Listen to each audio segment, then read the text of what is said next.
कोशिश करने वालों की कभी हार नहीं होती। इसका एक बेहतरीन और ताज़ा तरीन उदाहरण है हेमेंद्र कुमार। जी हाँ दोस्तों, हेमेंद्र कुमार ग्राम तितरवाला के निवासी हैं, जो श्री जगत राम जी के पुत्र हैं और एक साधारण परिवार से बिलोंग करते हैं। उनके पिताजी एक किसान हैं जो अपनी खेतीबाड़ी का काम संभालते हैं और इन्हीं हेमेंद्र कुमार ने अभी अभी यूपीएससी में ईपीएफओ की परीक्षा को पास किया है और हमारे जिला बिजनौर का एक बार फिर से नाम रोशन किया है। हेमेंद्र कुमार एक बहुत ही साधारण परिवार से बिलोंग करते हैं, जैसा कि मैंने अभी आपको बताया, और इन्होंने बहुत इफ़ोर्ट किया, बहुत प्रयास किया। पूरे 6 वर्ष इन्होंने अपने इस परीक्षा के लिए दिए, लेकिन इनके जीवन का लक्ष्य था कि ये केवल यूपीएससी की परीक्षा ही पास करना चाहते थे। इन्होंने अपनी जॉब भी छोड़ दी। बहुत कुछ ऐसा इनकी जीवन के बारे में है जो आजकल के युवाओं को मोटिवेट कर सकता है। तो आइए जानते हैं इनकी वो मोटिवेशनल स्टोरी, इन्हीं की जवानी। तो आइए बातचीत करते हैं हेमेंद्र कुमार जी से। तो सबसे पहले हेमेंद्र जी ये बताइए कि कैसा लग रहा है आपको ये सफलता पाके?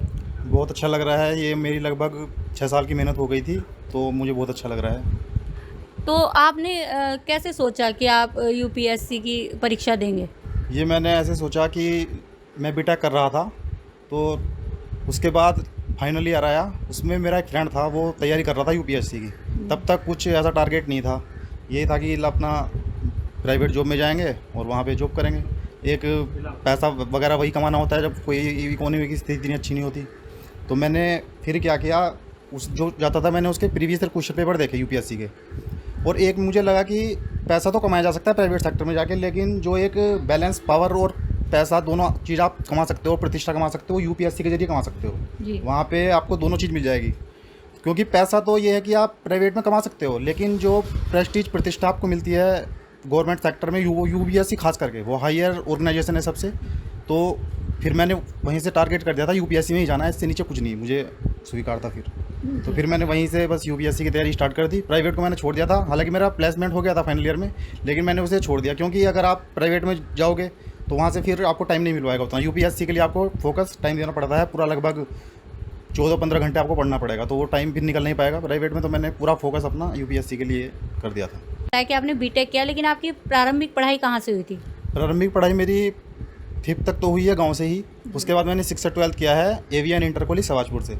फिर मैंने एक इंजीनियरिंग एग्जामिनेशन होता है 12th के बाद, वो दिया, तो मेरा एचबीटीआई कानपुर में मिल गया था मुझे। वो यूपी के 2 और 3 बेस्ट कॉलेज में आता है। आईआईटी कानपुर, बीएचयू और एचबीटीआई, ये 3 बेस्ट कॉलेज हैं यूपी के अंदर। तो उसमें मेरा हो गया था, वहाँ से मैंने फिर बीटेक किया। बस यही उसके लिए इतनी एजुकेशन थी। उसके बाद मुझे टेक्निकल में आगे जाना नहीं था। टेक्निकल क्योंकि जब मेरा टारगेट बन गया फाइनल ईयर के बाद कि मुझे अब यूपीएससी में ही जाना है, तो यूपीएससी का टेक्निकल से मतलब उतना रह नहीं जाता। तो फिर एमटेक या आगे करने का कुछ मतलब नहीं जाता था। फिर यूपीएससी के लिए मैंने टारगेट किया, क्योंकि यूपीएससी जो मांगता है वो ग्रेजुएशन मांगता है, उससे आगे कोई उसमें स्टडी की जरूरत आपको होती नहीं। सिंपल ग्रेजुएशन होती है, वो भी काम चला जाता है उससे भी। तो मैंने वही उसके बाद बीटेक करने के बाद अपना यूपीएससी को ही फोकस कर दिया पूरा। अच्छा, जैसे आप एक गांव से बिलोंग करते हैं, तितरवाला ये ग्राम है और मेन रोड से भी काफ़ी दूर है, और आर्थिक स्थिति भी जैसे आप बताएं इतनी अच्छी नहीं। तो ऐसे में यूपीएससी के बारे में सोचना कितना कठिन हो सकता है कि युवा के लिए? कठिन होता है, लेकिन अगर आप करना चाहते हैं तो कोई ऐसा प्रॉब्लम नहीं है। उसमें आपकी मेहनत वैल्यू करती है, उसमें कोई ऐसी प्रॉब्लम नहीं है। आपको केवल मटेरियल चाहिए होता है, अच्छा मटेरियल आपके पास हो और सही डायरेक्शन हो, तो उसमें कोई प्रॉब्लम नहीं होती। बस मेहनत उसमें आपको, मुझे लगता है 3 चीज़ की जरूरत होती है यूपीएससी के अंदर। आपको डिटर्मिनेशन चाहिए, और आपको हार्ड वर्क चाहिए, और प्रिजर्वेंस, आपका धैर्य होना चाहिए बहुत। ये 3 चीज़ अगर आपके पास होंगी तो कोई, मुझे नहीं लगता उसमें प्रॉब्लम आएगी। कोई प्रॉब्लम कोई 3 चीज़ होनी चाहिए। डिटर्मिनेशन सबसे ज़्यादा, अगर आपको मतलब करना है, अगर मुझे यूपीएससी करना था मतलब यूपीएससी करना था, उससे नीचे कुछ एक्सेप्ट नहीं था मुझे। तो यूपीएससी में जाना है मतलब जाना है, ये मेरा टारगेट था, उससे नीचे कुछ नहीं था जी। अच्छा, जैसे अभी आपने बताया कि आर्थिक स्थिति इतनी अच्छी नहीं थी, और जो माता पिता होते हैं जैसे भी तैसे बीटेक कराते हैं बच्चों को। खैर आपका तो सरकारी में नंबर आ गया, तो बीटेक कराने के बाद माँ बाप ने भी सोचा होगा कि अब हमारा बेटा जॉब पे लग जाए, उसकी हम शादी कर दें, मतलब मैरिज वगैरह सेटल कर दें। तो घर वालों का कितना सपोर्ट रहा जब आपने कहा कि मैं यूपीएससी में जाना चाहता हूँ? देखो, सब पेरेंट्स यही चाहते हैं कि बच्चा जॉब करे, लेकिन मेरे फैमिली से कभी मुझे ये प्रेशर नहीं रहा। मैंने बीटेक के बाद ही नहीं, उससे पहले भी मैंने जो कहा कि मुझे ये करना है, तो उन्होंने सपोर्ट ही किया हमेशा। तो जैसे ही मैंने बीटेक फाइनल किया, मैंने उनसे बोला कि मुझे यूपीएससी में जाना है, प्रिपरेशन करना है, तो कोई प्रेशर नहीं आया, करो। अब तक भी मुझे अगर आगे भी और टाइम लगता, मुझे 2 साल, तो वो शायद अब भी मुझ पर प्रेशर नहीं डालते।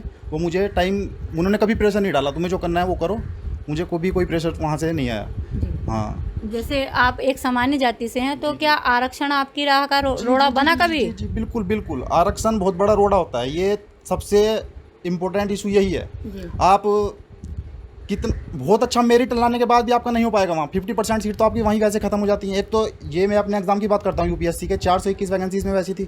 50% तो इसमें आप वैसे ही आउट हो जाओगे। 50% में रहेगा तो लगभग 200-250 वैकेंसी बचती हैं आपके पास, तो और वो भी ऑल ओवर इंडिया बचती हैं, क्योंकि यूपीएससी जो है वो ऑल ओवर इंडिया है। तो उसमें आपको फिर 200 वैकेंसी आप समझ सकते हो, तो बहुत कम वैकेंसी बहुत कम होती हैं। जी। तो बिल्कुल बनता है, वो होना चाहिए। आरक्षण आप विरोध करते हैं? आरक्षण इसमें सामान्य के लिए बहुत बड़ा रोड़ा बनता है इसमें। रोड़ा जी बनता जी है। जी जी। अच्छा, जो अब नवयुवक हैं, ज़्यादातर बीटेक करते हैं, सोचते हैं हम जल्दी सेटल हो जाएं, तो उनके लिए क्या कहना चाहेंगे कि अगर वो जाना चाहते हैं सरकारी सेवाओं में, तो क्या तैयारी करनी चाहिए उन्हें? शुरू से किस तरह की तैयारी लेके चलनी चाहिए? देखो, हमारी सोसाइटी के अंदर जो है बच्चे को यही है कि वो ग्रेजुएशन करे और अच्छे से जॉब में चला जाए। तत्काल यही रहता है, पेरेंट्स का मेंटलिटी यही है कि वो बस पैसा कमाए। मैंने शुरू में भी यही बात बोली थी और अब भी बोलूँगा, पैसा तो बहुत तरीक़ों से कमाया जा सकता है। पैसा तो ऐसा होगा, लोगों के पास बहुत पैसा है, पैसे की कमी नहीं है लोगों के पास, लेकिन जो आपके पास गवर्नमेंट ऑफिसर बनने के बाद जो पावर मिलती है, पैसा तो आई जाना है, जो गवर्नमेंट जॉब में आएगा उसकी तो कोई कमी रहने वाली नहीं है। लेकिन जो पावर मिलती है आपको, गाड़ी बंगला, देखो मैं सिंपल सी बात बताऊंगा, आपके पास 1 करोड़ की कार भी है, आप उसमें बैठ के चलो और तो चलोगे, आप कोई फीलिंग नहीं आएगी। लेकिन गवर्नमेंट व्हीकल आपका चाहे 10 लाख का भी है ना, तो उसमें अलग फील होता है आपको। जब आप निकलते हो फील्ड में तो आपको एक अलग फील होता है। वो प्राइवेट चाहे आपका 1 करोड़ का भी अगर व्हीकल में, उसे फील नहीं होगा। तो उसमें आपको गाड़ी मिल जाएगी, बंगला सब मिल जाएगा, तो कोई प्रॉब्लम नहीं है। मुझे लगता है वो यूपीएससी जो है वो फील है। पैसा, लोग अक्सर क्या करते हैं, इस चीज़ को, पैसे को और जॉब को जोड़ देते हैं कि बस पैसा अलग चीज़ होता है। जो वो यूपीएससी एक फील होता है, वो एहसास होता है। जिस दिन मेरा रिजल्ट आया था, मेरी आंखों से आंसू आ गए थे लिटरली, बिल्कुल, क्योंकि वो अलग फील होता है। उसमें कुछ ऐसा नहीं होता कि ये जॉब अलग चीज़ होती है। जॉब तो बहुत कर रहे हैं, जॉब तो सभी करते हैं, जॉब की कोई कभी, भाई ग्रेजुएशन करेगा आज के टाइम में तो हर बंदा जॉब पे जा रहा है। तो ये वो, लेकिन वो फील होता है, यूपीएससी फील है, उससे ज़्यादा और कुछ नहीं होता उसमें, यही है। तो अब आप युवाओं के लिए प्रेरणा स्रोत हैं, तो युवाओं को कोई संदेश देना चाहेंगे इस वीडियो के माध्यम से? बिल्कुल, मैं सबसे पहले तो यही कहूँगा कि जितनी ये समाज के लिए भी है और बच्चों के लिए भी है और जो उनके पेरेंट्स हैं उनके लिए भी सबसे ज़्यादा है। सबसे पहले तो देखो, सबकी क्षमताएं अलग अलग होती हैं, बराबर नहीं होती, लेकिन जितनी भी जिसके अंदर क्षमता है उसका पूरा यूटिलाइजेशन होना चाहिए मेरे हिसाब से। टैलेंट बहुत का होता है, ऐसा नहीं कि टैलेंट हम निकलते हैं और निकलते हैं, उनके पास टैलेंट बहुत के पास होता है, लेकिन उसका यूटिलाइजेशन नहीं कर पाते लोग। वो अक्सर ऐसे बस ग्रेजुएशन किया, जॉब में डाल दिया, तो उसका टैलेंट खत्म हो गया वहीं पे, बस वो प्राइवेट वो घुस गया या छोटी मोटी जॉब गवर्नमेंट में पकड़ ली, ये हो गया।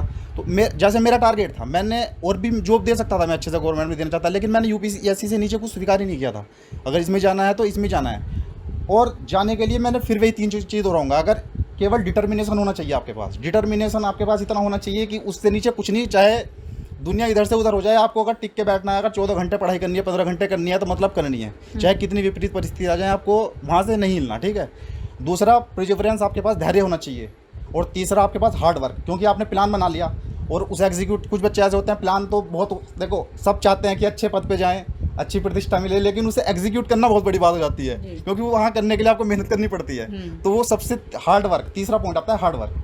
तो प्रिजर्वेंस, हार्ड वर्क और डिटर्मिनेशन, ये 3 पॉइंट बहुत इंपॉर्टेंट है। कोई भी फील्ड हो, केवल पढ़ाई का ही फील्ड नहीं है, कोई भी फील्ड हो, आप कोई भी, चाहे आप बिजनेसमैन बनो, कुछ भी बनो। मैं आपको एक पॉइंट और दोहरा रहा हूँ, इस बीच मैंने कुछ कोचिंग्स में भी पढ़ाया था। मैं कोचिंग्स में भी, क्योंकि मैंने जब बहुत टाइम हो गया था, लगभग आपका नहीं निकलता एग्जाम, प्री हो रहा है, मेंस हो रहा है, इंटरव्यू हो रहा है, कभी इंटरव्यू नहीं हो रहा, कभी मेंस नहीं हो रहा, कभी प्री नहीं हो रहा, क्योंकि 3 स्टेज हो रही है इसमें, कभी तो बहुत तीनों को पास करना है आपको। तो मैंने कोचिंग में पढ़ाया, तो उसमें भी यही लगा, पैसा तो कमा सकते हो, लेकिन जहाँ अपने टारगेट से भटक रहे हो तुम, तो फिर वही फील नहीं आया मुझे। तो फिर मैं उस फील्ड में, अपने पढ़ाई तो कंटिन्यूस चल रही थी, तो यही था। इस जर्नी के दौरान हम 4 फ्रेंड का सर्किल था हमारा, जो हम बीटेक किया हमने। तो उसमें एक मेरे फ्रेंड हैं, एसडीओ है मुजफ्फरनगर, सब डिविजनल ऑफिसर, तो उनका भी बहुत सहयोग रहा। उन्होंने हमेशा कहा था कि भाई तू इससे नीचे तो जाना ही मत, तू जा सकता है। क्योंकि देखो ऐसा होता है, जो बंदा आपके साथ रहता है, वो मेरा रूम पार्टनर रहा पहले से ही, बीटेक में हम साथ ही रहे, तो जो हम जिसके साथ रहते हैं वो जान जाता है कि किसके अंदर कितनी क्षमता है। तो वो हमेशा मुझे यही मोटिवेट करता था कि यार क्योंकि जब देखो आपका सफलता नहीं मिलती तो दुख भी होता है, रोना भी आता है कभी कभी, तो आप हर एक से शेयर भी नहीं कर सकते, क्योंकि समाज नहीं समझता इस चीज़ को। केवल कुछ लोग समझ सकते हैं जो इस फील्ड में होते हैं। तो अपना शेयर करने के लिए बहुत कम लोग होते हैं, तो मैं उससे शेयर करता था, तो वो बोलता था यार टिका रहा है बस तू, इसमें इससे ज़्यादा कुछ नहीं हो सकता। तो मैं अपना वही मोटिवेट, उन्हें बहुत मोटिवेट किया, मतलब ये शिवम के लिए, अगर वो देख रहा होगा ना तो बिल्कुल उसके लिए है ये, ठीक है। तो उसने बहुत मोटिवेट, एक मेरा फ्रेंड है असिस्टेंट कमांडेंट, हम 4 ने यही बनाया था कि अच्छे पद पे जाना है कि नीचे नहीं जाना। और एक डिप्टी एसपी उत्तराखंड में है, 3 और चौथा मैं था, तो हम चारों आज अच्छे पद पे सेटल हो चुके हैं, कोई प्रॉब्लम अब नहीं है। मतलब तो ये आपके फ्रेंड्स का बहुत बड़ा सहयोग रहा हाँ, बहुत आपको। बहुत बहुत बहुत सहयोग रहा, बता रहा हूँ मैं।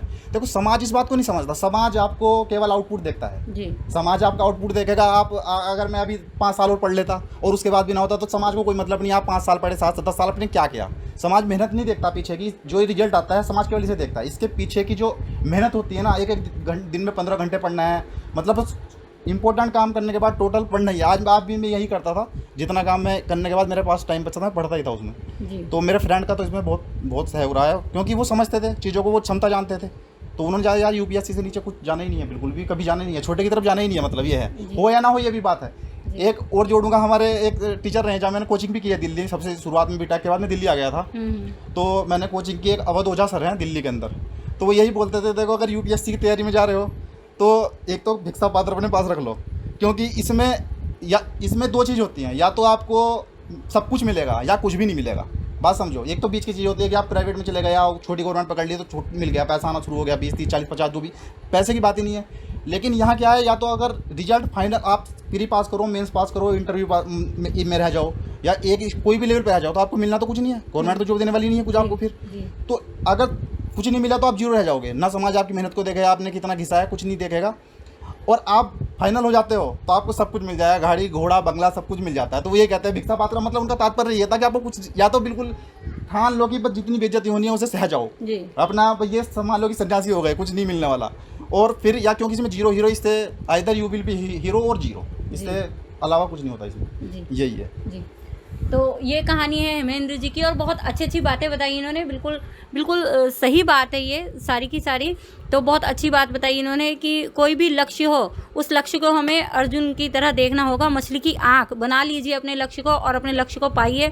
हेमेंद्र जी अपने लक्ष्य को पा चुके हैं, और युवाओं से भी यही कहना चाहूँगी कि अपने जीवन का एक लक्ष्य बनाइए और उसे पाने के लिए निरंतर प्रयास कीजिए। धन्यवाद, नमस्कार।